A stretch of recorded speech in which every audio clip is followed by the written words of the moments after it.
Ko človek stopa po svoji življenjski poti, se pravzaprav ne zaveda, kaj vsega bo pričakalo na njej.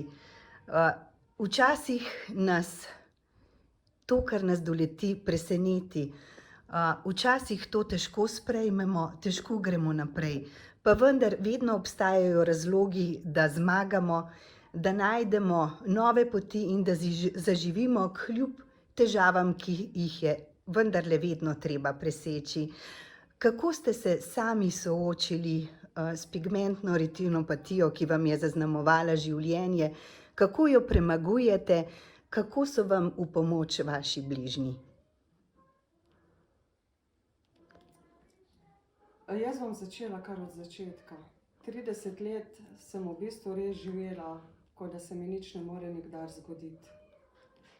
Pri 30 letih sem rodila 4. otroka in po porodu sem opazila, da na levem očesu zgoraj je neka taka meglica nastala.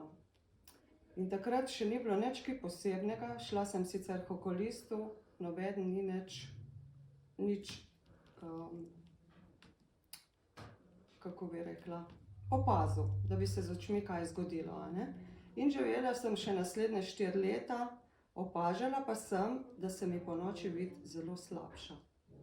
No, po 4 letih je tudi čez dan nekako vid počasi se ožal. Ponovno sem šla na pregled, napotili so me na očesno in potrdili diagnozo retinopatijo pigmentozo. Zdaj, ta bolezen je tako, napredovala je zelo počasi. In ker je šla stvar počasi, se tudi človek počasi prilagaja. Glede na to, da sem imela kar veliko družino, enostavno ni bilo časa misliti na druge stvari, na mojo bolezen. In to je bilo vedno nekako pahnjeno v ozadje.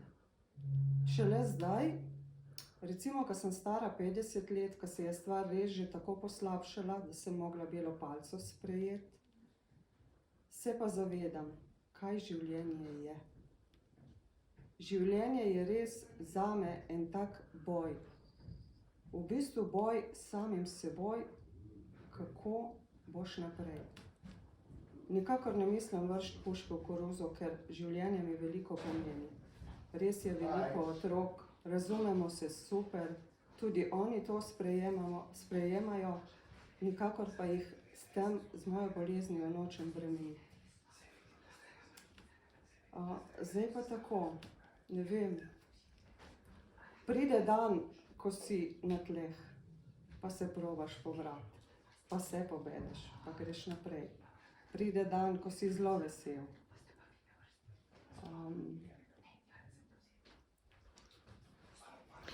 Mogoče bi vas vprašala, zdaj ste članica društva Svetloba.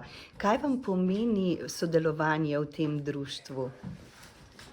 Ja, moram reči, da sem prav vesela, da sem se v to društvo lahko včlanila. Sicer pobudnica je bila moja hčera, ki tudi študira za očesno zdravnico.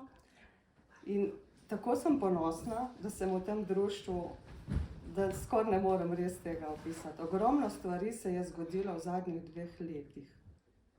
Ogromno novih poznanstev, poleg tega pa tudi imamo noter zdravnike, oftalmologe, ki so nam v zelo veliko oporo. In v tem društvu smo včlanjeni taki, ki smo si enaki v bistvu po tej bolezni. In se pogovarjamo in se podpiramo in to mi je zelo všeč.